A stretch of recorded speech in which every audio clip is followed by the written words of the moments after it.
नमस्कार, स्वागत है आप सभी लोगों का एक बार पुनः समृद्धि आईएएस के यूट्यूब चैनल पर।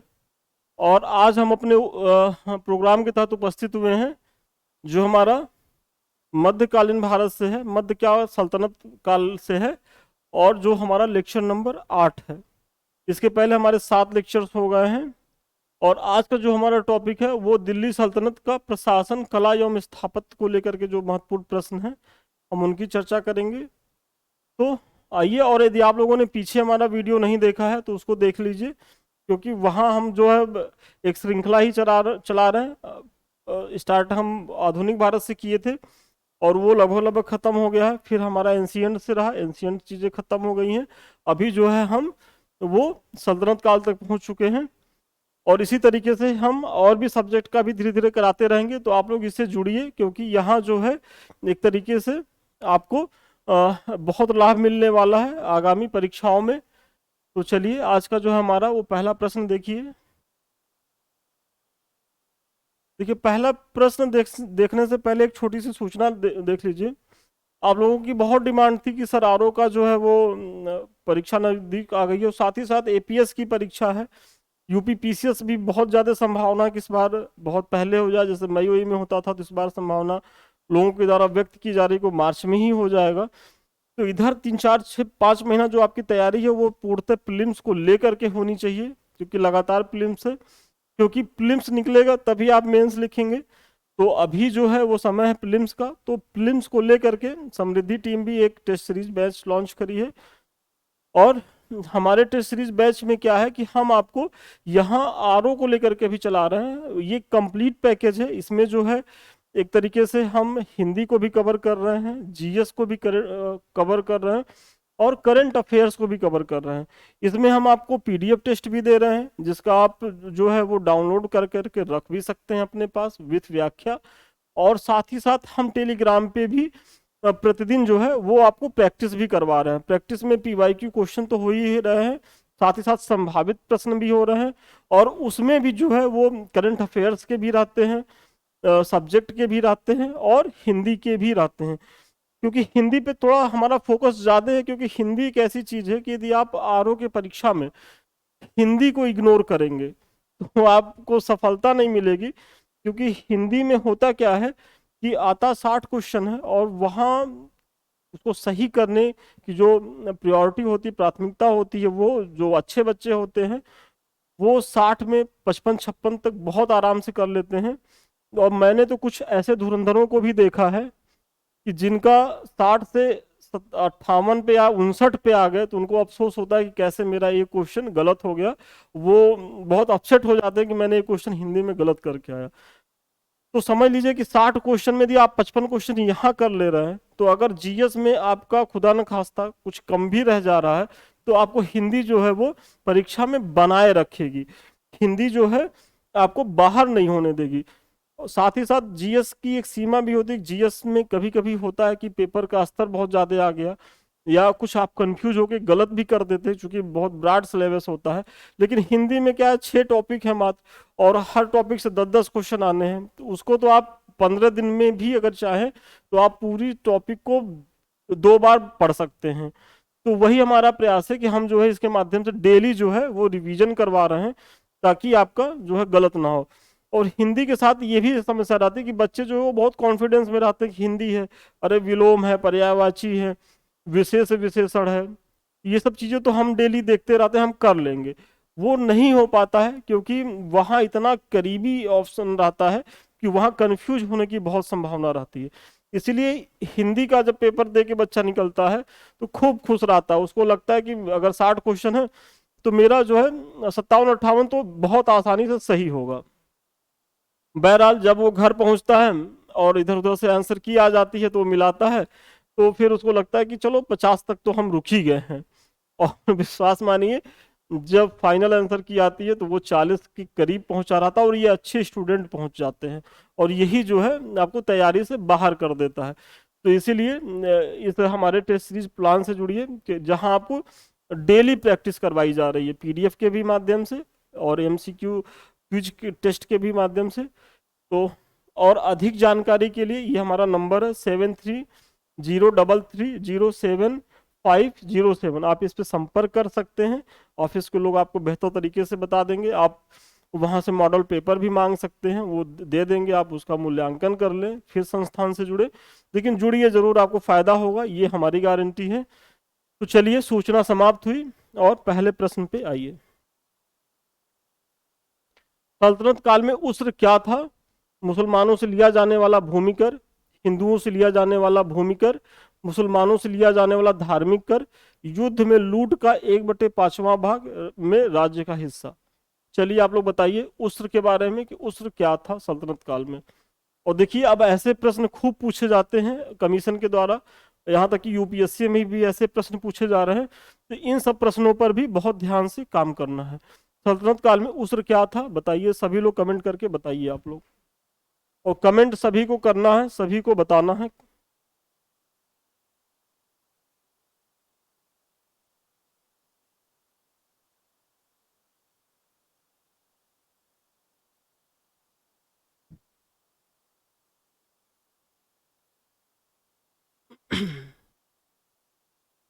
सभी लोग इसमें कमेंट करके बताएं।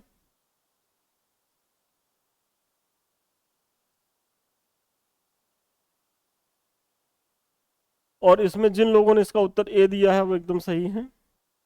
आइए इसकी व्याख्या देखें।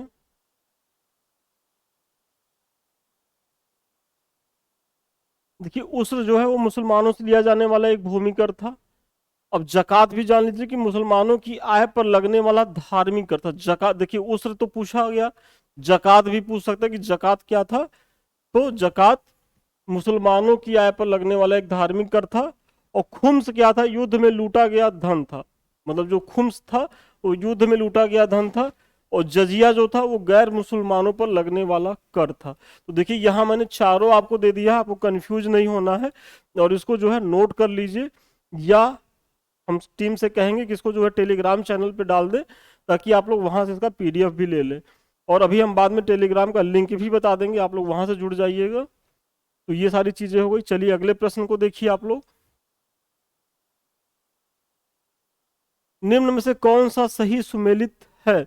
मुहैयान गुप्तचर, मुशरिक, शाही कारखाना, बरीद अनाज बाजार का ऑफिसर, सहना जासूस। आपको बताना है कि कौन सा सही सुमेलित है। जल्दी से आप सभी कमेंट करके बताइए, इसमें जो है कौन सा जो है वो सही सुमेलित है। और कमेंट सभी को करना है, 2 नंबर क्वेश्चन, सभी लोग बताएं।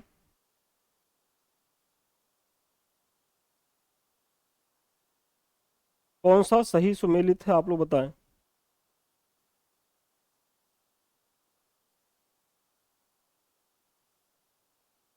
और इसमें जिन लोगों ने इसका उत्तर ए बताया है वो एकदम सही है। मुहैयान जो थे ये गुप्तचर थे, एकदम सही है। बाकी ऑप्शंस गलत हैं, क्यों गलत हैं आप लोग व्याख्या देखिए। देखिए, जो मुहैयान थे वो गुप्तचर व्यवस्था से संबंधित थे, जबकि मुशरिक जो है वो लेखाकार था। मुशरिक कौन था? वो लेखाकार था। और व्याख्या को भी बहुत ध्यान से देखिए, आपको मैं पहले क्लास से कह रहा हूं कि जो व्याख्या है वो सबसे महत्वपूर्ण होने वाली है, क्योंकि सबसे ज्यादा प्रश्न जो है वो यहीं से मिलेंगे। और फैक्ट भी आपका यहाँ ज्यादा कवर किया जा रहा है, तो व्याख्या को भी ध्यान से देखना, इसको इग्नोर नहीं करना। और शाही कारखाने का अध्यक्ष जो होता था वो मुतर्रिफ होता था। देखिए, मुशरिक और मुतर्रिफ में कंफ्यूज नहीं होना। मुशरिक ये रिक है और रिफ, तो मुतरिफ जो था वो शाही कारखाने का अध्यक्ष था, और मुशरिक जो था वो लेखाकार था। बरीद भी गुप्तचर था, जबकि सहना जो था वो बाजार का अधीक्षक कहलाता था। सहना ए मंडी, इसका नाम ही था सहना ए मंडी, जो बाजार का अधीक्षक कहलाता था। और ये सहना ये मंडी की जो नियुक्ति की थी वो अलाउद्दीन खिलजी ने की थी। आप सभी जानते थे कि बाजार नियंत्रण की जो प्रणाली थी वो अलाउद्दीन खिलजी के समय आरंभ की गई थी। तो ये उसी से संबंधित अधिकारी था। बरीद भी गुप्तचर ही था, ये तो आप सभी जान रहे होंगे। और मुतरिफ और मुशरिक में कंफ्यूज नहीं होना। मुतरिफ जो थे वो शाही कारखाने के अध्यक्ष होते थे, और मुतरिक जो होते थे वो लेखाकार होते। तो चलिए, ये हमारा दूसरा प्रश्न हो गया। अगले प्रश्न को देखिए आप लोग। निम्नलिखित में से किस ग्रंथ में फिरोज शाह तुगलक की नहर योजना का विस्तृत वर्णन है? बताइए। फुतुहात फिरोज शाही, तारीख मुबारक शाही, तारीख फिरोजशाही उपयुक्त में से कोई नहीं। आप लोगों को इस प्रश्न में ये बताना है कि फिरोज शाह तुगलक की नहर व्यवस्था का वर्णन इनमें से किस पुस्तक में किया गया है? फुतुहात फिरोज शाही, तारीख मुबारक शाही, तारीख फिरोज शाही, उपयुक्त में से कोई नहीं। सभी लोग कमेंट करके बताएं। देखिए कमेंट करके सभी को बताना है। 3 नंबर बताएं आप लोग।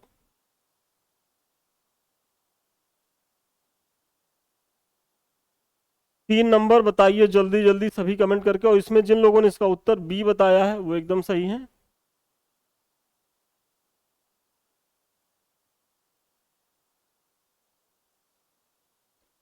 देखिए तारीख मुबारक शाही में फिरोज शाह तुगलक की नहर योजना की विस्तृत जानकारी मिलती है। कहाँ मिलती है? तारीख मुबारक शाही में। इस पुस्तक के रचनाकार याहिया बिन अहमद सरहिंदी हैं। बहुत ही महत्वपूर्ण है कि अब ये तो मिल गया फैक्ट कि तारीख मुबारक शाही में किस चीज की जानकारी मिलती है, तो फिरोज शाह तुगलक के नहर योजना की विस्तृत जानकारी मिलती है। लेकिन इस पुस्तक के रचनाकार कौन है? तो तारीख मुबारक शाही के रचनाकार जो है वो याहिया बिन अहमद सरहिंदी हैं। इन्होंने इस पुस्तक में फिरोज शाह के काल की 5 नहरों का उल्लेख किया है। मतलब इन्होंने इस पुस्तक में जो है तारीख फिरोज शाही में फिरोज तुगलक के काल की 5 नहरों का उल्लेख किया है। तो ये एक महत्वपूर्ण फैक्ट है, आप सभी लोग देख लें इसको और अपने अगले प्रश्न पे आइए।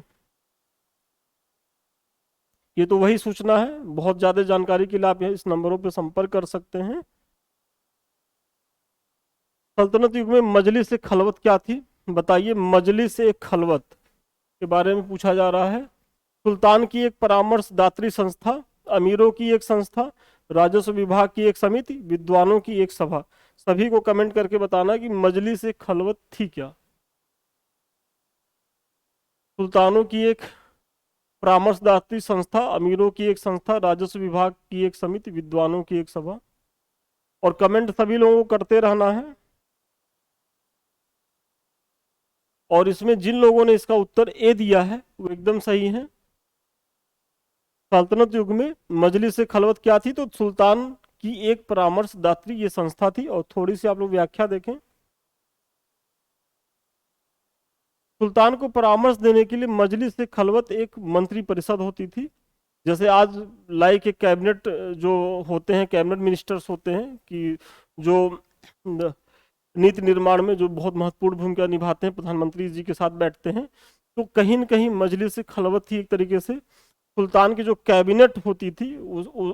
मान लीजिए कि जो बहुत ही महत्वपूर्ण पदाधिकारी लोग होते थे, जब किसी नीति पे किसी चीज़ों पे फैसला लेना होता था तब इस सभा का आयोजन होता था। तो ये मजलिस खलवत के नाम से जानी जाती थी।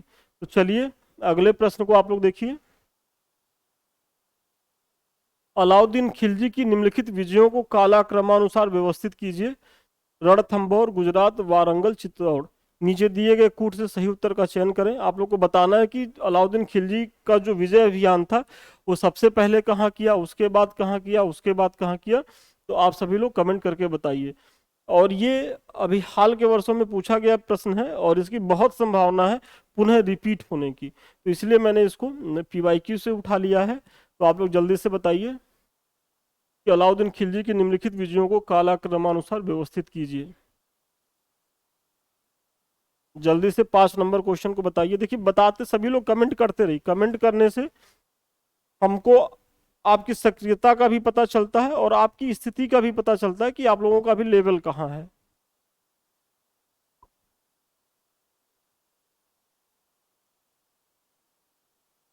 और इसमें जिन लोगों ने इसका उत्तर डी दिया है वो एकदम सही है,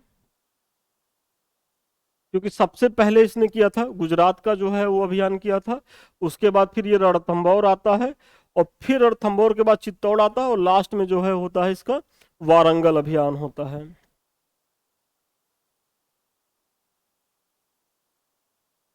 थोड़ा सा इसका टाइमिंग देखिए। अलाउद्दीन खिलजी की विजयों का कालाक्रम है। देखिए गुजरात कब करता है? तो 1299 ईस्वी में करता है। रणथंभौर कब करता है? 1301 ईस्वी में। चित्तौड़ फिर 2 साल के बाद 1303 में चित्तौड़ करते हैं। और वारंगल कब है? 1310 ईस्वी में। तो ये बहुत ही महत्वपूर्ण फैक्ट है और आप लोगों को इसको बहुत ध्यान से देखना है कि बहुत संभावना है ये प्रश्न पुनः रिपीट हो। तो सबसे पहले गुजरात, देखिए ये डेट ना भी याद रहे तो ऐसे याद कर लीजिए, सबसे पहले गुजरात जाता है, फिर रणथंभौर जाता है, फिर चित्तौड़ जाता है, फिर वारंगल जाता है। निम्नलिखित इतिहासकारों में से किसने मलिक काफूर के दक्षिण अभियानों का सर्वाधिक आधिकारिक विवरण दिया है? अमीर खुसरो, इसामी, इब्न बतूता, जियाउद्दीन बर्नी। बहुत ही आसान सा क्वेश्चन है, ये तो सभी लोगों को आ रहा होगा और ये तो किसी का गलत नहीं होगा, हम ऐसी उम्मीद करते हैं। बताइए, निम्नलिखित इतिहासकारों में से किसने मलिक काफूर के दक्षिणी अभियानों का सर्वाधिक आधिकारिक विवरण दिया है? अमीर खुसरो, इसामी, इब्न बतूता, जियाउद्दीन बर्नी। कमेंट करके आप सभी बताइए इसका उत्तर क्या होगा। 6 नंबर कमेंट करें आप लोग।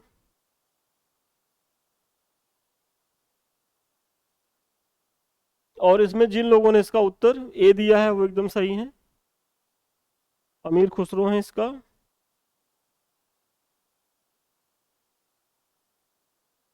और थोड़ी सी इसकी व्याख्या देखें। देखिए, अमीर खुसरो की रचनाओं में मलिक काफूर के दक्षिण अभियानों का सर्वाधिक विवरण मिलता है। इसे अलाउद्दीन ने 1000 दिनार में खरीदा था, अतः इसे 1000 दिनारी भी कहा जाता है। किसे कहा जाता है? तो मलिक काफूर को कहा जाता है। तो क्योंकि ये एक दास था और इसे 1000 दिनार दे करके अलाउद्दीन ने खरीदा था, और इसीलिए इसे 1000 दिनारी भी कहा जाता है। और ये अलाउद्दीन खिलजी के समय में बहुत शक्तिशाली और भरोसेमंद सिपा सालार था अलाउद्दीन का। उसकी मृत्यु के बाद तो कुछ समय तक ये सत्ता पे को भी हस्तगत कर लेता है ये मलिक काफूर। तो इसके बारे में ये सारी सूचनाएं हैं।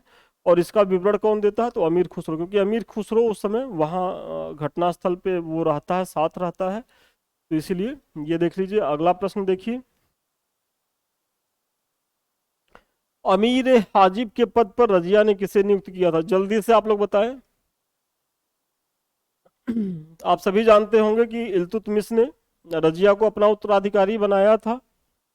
हालांकि इल्तुतमिश के डेथ के बाद ही तुरंत जो है वो सत्ता नहीं पा पाती है, क्योंकि उस समय एक महिला, आज भी लोग महिलाओं को लेकर के जो पुरुषवादी सोच, हालांकि अब तो बहुत ज़्यादा खत्म हो चुकी है, लेकिन अभी भी महिलाओं की भागीदारी उस लेवल पे नहीं है। तो आप सोचिए कि ये तो मध्यकाल की बात है, तो वहाँ तुर्क सरदारों ने जो है वो रजिया के पक्ष में सपोर्ट नहीं किया। हालांकि बाद में वो सत्तासीन होती है, वो उसकी अपनी अलग कहानी है, और बहुत ही महत्वपूर्ण और बहुत बहादुर शासिका रहती हैं। तो उन्होंने जो है कुछ नियुक्तियां की थी, तो उसमें जो अमीर हाजिब के पद पर नियुक्त की थी वही पूछा जा रहा है कि कौन थे। कबीर खां, जमालुद्दीन याकूत, इख्तियारुद्दीन एतगिन, जफर खां। आप लोगों को कमेंट करके बताना है। और देखिए कि याकूत में और एतगीन में कंफ्यूज नहीं होना है, क्योंकि दोनों महत्वपूर्ण पद पे थे उस समय। तो बताइए, हालांकि थे तो कबीर खां भी। बताइए जल्दी से आप सभी, 7 नंबर को कमेंट करिए। 7 नंबर प्रश्न का सभी लोग कमेंट करके बताइए कि अमीर हाजिब। और इसमें जिन लोगों ने इसका उत्तर सी दिया है वो एकदम सही है। और इसकी थोड़ी सी आप लोग व्याख्या देखें। अमीर हाजिब के पद पर रजिया ने इख्तियारुद्दीन एतगीन को नियुक्त किया था।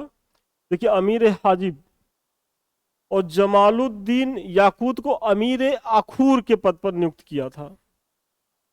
अगर अमीर आखूर पूछे तो जमालुद्दीन याकूत है, और अगर अमीर हाजिब पूछे तो इख्तियारुद्दीन एतगीन है। एतगीन कौन है? हाजिब है। और याकूत कौन है? आखूर है, जो असूसाला का प्रधान होता था, मतलब घोड़े का। तो चलिए, और उस समय के अमीरों को याकूत को लेकर के यही एक आपत्ति हुई थी कि जब ये घोड़े पे बैठती थी रजिया, तो चूंकि उस समय के जो घोड़े होते थे बहुत बड़े बड़े होते थे और अरबी घोड़े होते थे, तो ये इसकी हाइट थोड़ा कम थी, तो ये सपोर्ट दे के बैठाता था। तो इसको लेकर के भी आपत्ति होती थी। कितनी संकीर्ण सोच थी लोगों की उस समय। तो चलिए, ये हो गया। अगला प्रश्न आप लोग देखिए। ठीक है, ये तो वही सूचना है, बार बार आ रहा है, तो आप लोग इससे जुड़िए, लाभ लीजिए इसका। भारत अरब नहीं है, इसे दारुल इस्लाम में परिवर्तित करना व्यवहारिक रूप से संभव नहीं है। यह कथन किससे जुड़ा हुआ है? मतलब एक सुल्तान है, वो ये कहता है अपने उलेमाओं से जो उस पर दबाव डालते हैं कि जो भारत को है वो दारुल इस्लाम बनाया जाए, भारत दारुल हर्ब है, दारुल इस्लाम बनाया, जो कट्टर मुसलमान होते हैं उनकी ऐसी सोच होती है। तो उसी पे इसने जवाब दिया था कि जो भारत है वो दारुल इस्लाम में परिवर्तित करना व्यवहारिक नहीं है। यह कथन किससे जुड़ा है? इल्तुतमिश, बलबन, अलाउद्दीन खिलजी, मोहम्मद बिन तुगलक। और ये बहुत ही महत्वपूर्ण प्रश्न है और बहुत संभावना है कि ये प्रश्न पुनः पूछा जाए। तो आप लोग कमेंट करके बताइए, इल्तुतमिश, बलबन, अलाउद्दीन खिलजी, मोहम्मद बिन तुगलक, और कमेंट सभी को करना है।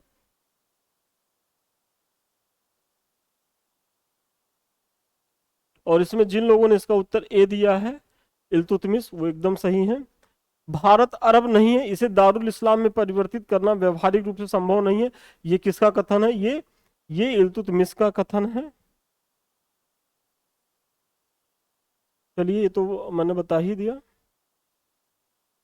निम्न कथनों पर विचार कीजिए और दिए गए कूट का प्रयोग करते हुए सही उत्तर का चयन कीजिए। विजयनगर के शासक कृष्णदेवराय ने अमुक्त माल्यद ग्रंथ की रचना की। कृष्णदेवराय को आंध्र भोज के नाम से भी जाना जाता है। उनके दरबार को अल्लसानी पेडन्ना नामक राजकवि सुशोभित करता था, जो संस्कृत एवं तमिल दोनों भाषाओं का ज्ञाता था। कूट एक सही है, कूट दो सही है, एक दो सही है, सभी तीनों कथन सही हैं। आपको बताना है कि कथन एक सही है, कथन दो सही है, कि दो कथन सही है, कि तीनों कथन सही है।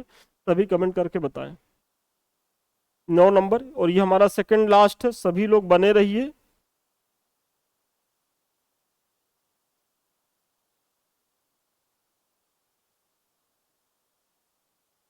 और कमेंट करके आप लोग बताइए।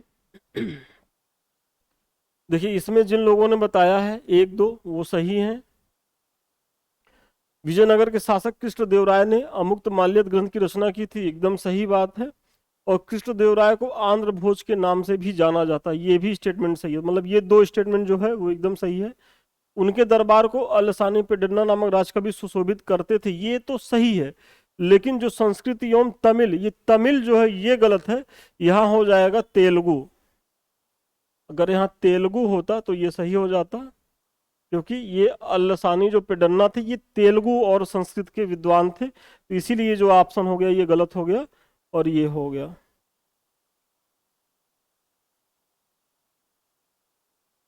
हाँ, थोड़ा सा इसकी व्याख्या भी देखें कि बहुत महत्वपूर्ण है।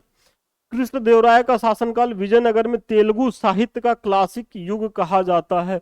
यदि आपसे पूछा जाए कि विजयनगर का जो क्लासिक युग था वो किसके समय का था, तो वो कृष्णदेवराय के समय का था, तेलुगु साहित्य का। इनके दरबार को तेलुगु के 8 महान कवि एवं विद्वान सुशोभित करते थे, जिन्हें अष्टदिग्गज कहा है। तो अगर पूछा जाए कि अष्टदिग्गज किसकी राज्यसभा से संबंधित थे, जैसे नवरत्न थे अकबर के समय में, तो अष्टदिग्गज थे कृष्णदेवराय के समय में। अब आप लोग कमेंट करके बताइए कि अष्ट प्रधान जो है वो किसकी राज्यसभा से संबंधित थे। अष्ट प्रधान के बारे में आप लोग को बताना है। तो ये अष्टदिग्गज हो गया। कृष्णदेवराय स्वयं एक उत्कृष्ट कवि थे, मतलब ये जो कृष्णदेवराय थे ये स्वयं उत्कृष्ट कवि थे।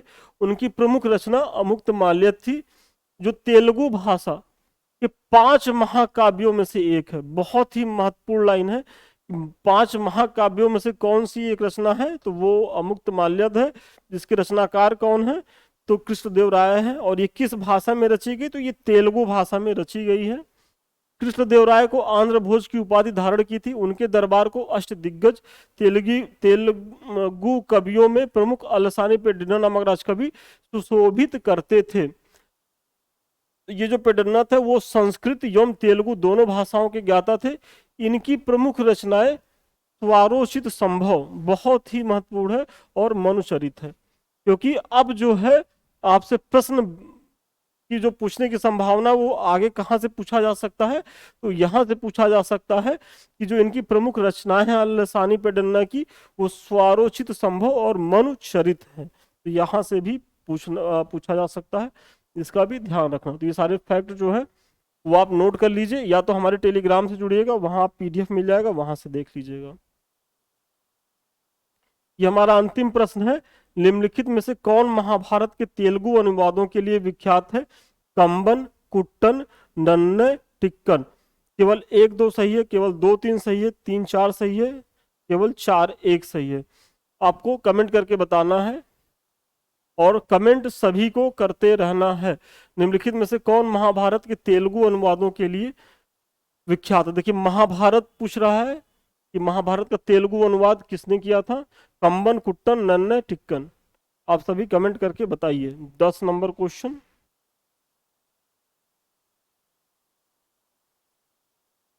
10 नंबर सभी को बताना है। और इसमें जिन लोगों ने इसका उत्तर सी दिया है वो एकदम सही है। इसका उत्तर होगा 3 और 4, मतलब नन्ने और टिक्कन। और इसकी थोड़ी सी व्याख्या देखें। महाभारत के तेलुगु अनुवाद का कार्य नन्ने ने प्रारंभ किया था, जिसे टिक्कन तथा एर्रन ने द्वारा पूरा किया गया था। बहुत ही महत्वपूर्ण है कि देखिए महाभारत के तेलुगु अनुवाद का कार्य नन्ने ने प्रारंभ किया था। मतलब ये जो नन्ने महोदय थे इन्होंने प्रारंभ किया महाभारत जो ग्रंथ है जो उसका तेलुगु अनुवाद करना, जिसे टिक्कन, साथ में कौन जुड़ जाता है? टिक्कन, जो प्रश्न पूछा गया है, तथा एर्रन। एक नाम और भी याद रखिए क्योंकि ये अगला यहां से भी पूछा जा सकता है, इनका भी नाम दे दे तो इनको भी आए तो कंफ्यूज नहीं होना है। नन्ने, टिक्कन और एर्रन जो थे द्वारा पूरा किया गया था। ये तीनों तेलुगु साहित्य के कवित्रय के रूप में भी विख्यात हैं। अगला प्रश्न यहां से भी पूछा जा सकता है कि 4 कवियों का नाम दे देगा, उसमें से कह देगा कि इसमें से कौन जो है 3 जो है वो तेलुगु साहित्य के कवित्रय मतलब कवित्रयी के नाम से जाने जाते हैं। तो कौन से हैं? तो यही है नन्ने, टिक्कन और एर्रन। तो देखिए नन्ने और टिक्कन के बारे में तो पूछा जा चुका है, तो यहां से तो आप कंफ्यूज होंगे नहीं। अब एर्रन को भी आप लोग ध्यान में रखिए क्योंकि जो कमीशन प्रश्न पूछता है, जिस प्रश्न को वो पूछ लेता है उससे अगले स्टेप की तरफ वो जाता है। तो इसलिए यदि आप कभी पीवाईक्यू देखिए, पीवाईक्यू पढ़िए, तो हमेशा आप खुद कुछ प्रश्न का गेस लगा सकते हैं कि बहुत संभावना कि अब यहाँ से प्रश्न पूछा जाए। तो वो वही रहता है कि थोड़ा सा और वो एडवांस लेवल पे जाता है।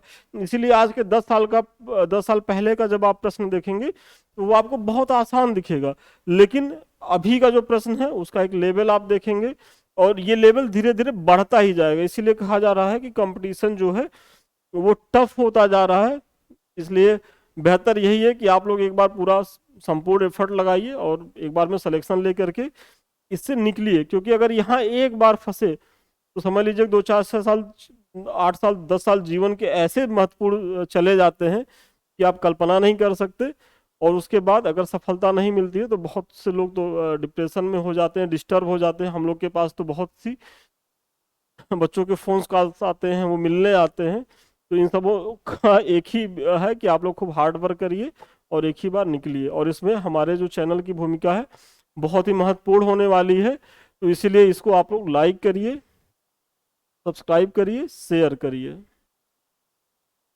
देखिए हमारे करंट अफेयर्स का है, यदि आप लोगों ने पीछे का हमारा करंट अफेयर्स का क्लास नहीं किया है तो आप लोग जरूर इसको करिए। क्योंकि करंट जो है, अगर करंट को कायदे से आप लोगों ने नहीं पढ़ा तो समझ लीजिए जीएस वीएस की आपने लाख तैयारी कर ली, यदि करंट से आप गलती कर रहे हैं तो आप लड़ाई से बाहर हैं। क्योंकि करंट की जो भूमिका होती है तो सबसे ज्यादा यहाँ से प्रश्न आते हैं, पहली चीज।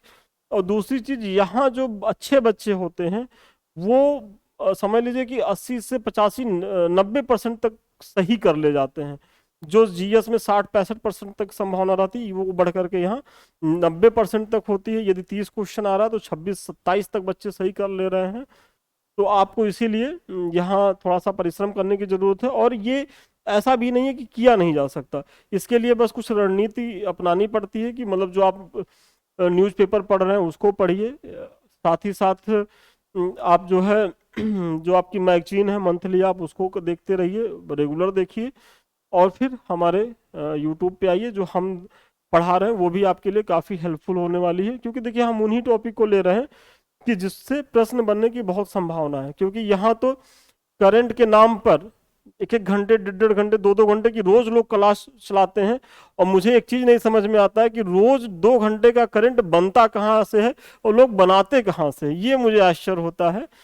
तो वहां इतना समय भी देने की जरूरत नहीं है। क्योंकि अगर आप 2 घंटा करंट में दे रहे हैं और वहां से एक भी क्वेश्चन ना आए तो आपका 2 घंटा तो बेकार हुआ।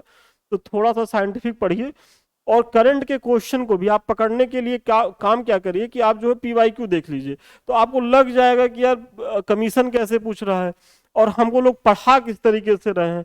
तो अपना जो है मार्गदर्शन खुद करिए, ना कि किसी कोचिंग संस्थान पे इस तरीके से डिपेंड हो जाइए कि वो जो भी पढ़ा दे उन्हीं पे आंख मूंद के विश्वास करिए। तो ठीक है, आप लोगों ने अगर इसको नहीं देखा होगा तो ये देख लीजिए। और साथ ही साथ ये हमारे समृद्धि आईएएस का टेलीग्राम चैनल है, यहाँ तो आप लोग जरूर जुड़िए, क्योंकि इससे आपको बहुत लाभ है। हम यहाँ समय समय पे टेस्ट भी करवाते रहते हैं, महत्वपूर्ण सूचनाएं भी देते रहते हैं। और अभी मैंने जो पढ़ाया है उसका आपको पीडीएफ भी यहाँ मिल जाएगा। साथ ही साथ यदि आप मेंस आंसर राइटिंग कर रहे हैं तो ये आपके लिए बहुत ही महत्वपूर्ण है, क्योंकि यहाँ क्या है कि आप अपने जो है उत्तर का पीडीएफ बना करके भेजिए, हम इसका मूल्यांकन भी कर देंगे, क्योंकि यहाँ बच्चे आंसर राइटिंग कर भी रहे हैं। तो आपको एक सकारात्मक प्रतिस्पर्धा का माहौल भी इस ग्रुप में मिलेगा। और लास्ट में जो सबसे महत्वपूर्ण है, ये हमारा यूट्यूब चैनल है, ये आप ही का चैनल है। इसे आप लोग लाइक करिए, सब्सक्राइब करिए, शेयर करिए, क्योंकि इसे आप ही को बढ़ाना और ये आप ही के सहयोग से आगे बढ़ेगा। तो चलिए आज के लिए इतना ही, कल पुनः मिलते हैं, तब तक के लिए धन्यवाद।